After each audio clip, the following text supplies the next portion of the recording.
Hello everyone! For today's video, mayroon po akong minarinate dito na pork belly at yung isa po ay purong asin lang. All I have to do with this bellies or pork belly is ipiprito ko. Ngayon, alamin ko kung sino ang mas masarap sa kanila. Ito kasi guys ang bet ko, yung direct forward na mayroong asin lang, basic at masarap. Ito guys na napatunayan kong masarap din, pag-aaralan ko sa kanilang dalawa kung sino masarap. Tara, samahan niyo ako guys at tunghayan kung paano ko ito lutuin. Siyempre ito muna ang luluto ko guys, kasi ito asin lang. Itong isa pagtapos nung isang yun nga yung may asin, bago ko itong ipiprito. Masarap yan guys. Tara, samahan niyo ako para mananghalian na tayo. Sapat na siguro para sa isang tao yan guys, no? Ayan, no? Tapos sausawan ko is kamatis na may sibuyas na lang, Tara, samahan niyo ako guys. Set na magpa-fried tayo ng pork belly. Inapahan guys. Ayan, paborito nating wok. Syempre nilagyan ko muna ng konting tubig, tapos pakukulang ko ng konti, saka ko sterilize, no? Ganyan ka si Kuya din, no? Nahugasan na po yan at nasabon. Ako lang naman syempre para medyo safe ng konti. Ayan, no? Madali lang naman yan guys. So tara, antayin natin. So ayan na guys, natapon na natin yung tubig. Pagkakulo, no? Lalagyan na natin ng mantika, no? Ayan. So ayan na. Medyo marami na yan, no? Medyo painitin natin para dire-diretso po yung pagpiprito. Medyo mahirap po ito ngayon kasi nag-iisa lang ako. Tinatamad din ako maglagay ng tripod to watch over my videos, no? Siyempre kailangan medyo mabilisan din to dahil kasi matilamsik yan guys, napakatilamsik. Kaya gagawin natin, siguro pause ko muna saglit, tas makita nyo na lang paglalagay. So yan na guys, no? Wala na siya. Ito na yung pinalagyan. Wala na. Wait lang natin maluto. Guys, tahimik na po yung kawali. Kaya pwede na natin pumalik pa rin. Try natin. Sakatakpan natin muli guys. Siyempre pagkayari niyan, eto na, no? Maya hintayin natin. Kanin pa naman ako, tira kaninang maga. Pwede na siguro sa akin to para makadiet naman. Ayan, binuksan ko ulit guys. Malapit na maluto. Ako ayoko kasi ng toasted. Gusto ko yung medyo hilaw-hilaw, pero hindi namang hilaw. Ibig sabihin medyo madilaw lang. Pag kasi toasted guys, parang ang kunat-kunat Hanguin ko na yung maya-maya yan. Mga 3 minutes lang medyo. Tapos pwede ko nang hanguin. Hanguin na natin. Pwede na yan. Kasi the more na tatagal, sumusobra po tigas niyan. Sasalang ko naman tong isa.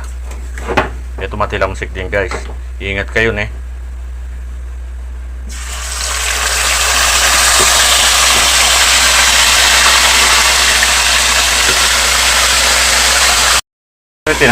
Tinakpan natin. Lutang delikado. So yun na nga yung isa guys. Nakasalang na natin. So maya lang kakain na tayo.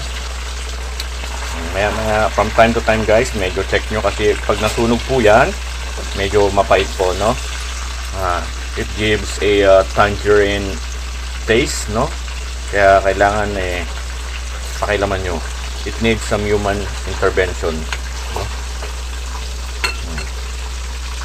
Takpan natin.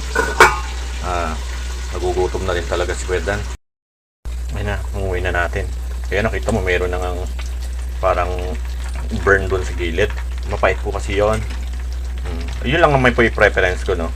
Kumbaga, yun ang requirements ko. Ayoko na ang sunog, no? Sarap yan guys. Sasaw-saw sa kamatis. Tara, samahan nyo ako gawa ang kamatis. Sausawan. Guys, kain na tayo. Luto na. Pagpiritong baboy. Pork belly, no? Karne ng baboy pala. Ito yung sausawan. Kain na tayo. So, siyempre, bago tayo kumain, kailangan muna natin magdasal, no? Ikaw na, gulo ng buko, guys. Di pa ako nakakapag-haircut. May bumubulong nga sa akin. Magpakalbo daw ako. Sa sobrang init. Dasal muna tayo, no?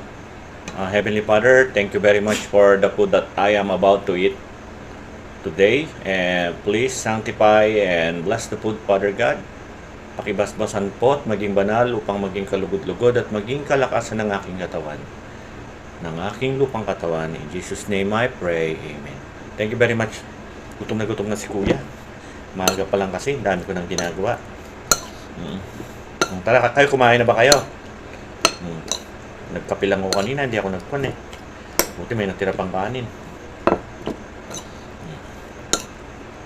Kain na kayo guys. Hindi naman pwede magsombrelo na kumakain, bawal, masama po yun.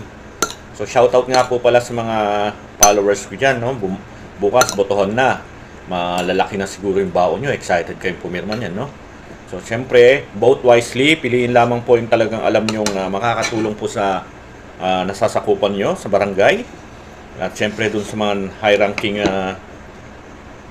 aspirant, let's say, sa Senado, kayo na pong bahala dyan. Hindi ko na po kayo pwedeng husgahan, no? Pero ang payo ko lang po is piliin nyo po yung makakatulong sa inang bayan at sa mga taong mahirap na kagaya natin. At syempre, yung meron pong puso na malalapitan natin sa panahon ng pangangailangan. Yung madali pong hanapin at madaling makita at madaling lapitan. Huwag po yung madaling lapitan pero mahirap hanapin. Huwag yun ha. Piliin po natin yung tama na nasa puso po natin at bahala na po ang nasa taas. Huwag ang huhusga.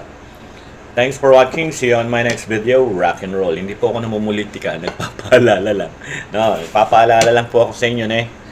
Thanks for watching, guys. Ayan na, guys. Kain tayo. Hindi mawawala talaga yung hot chili peppers na yun, guys. Ang sarap po yan. Bigay ng anak mo. Ulam tayo, kain na. Sarap to. Kain na kayo, guys. Thanks for watching.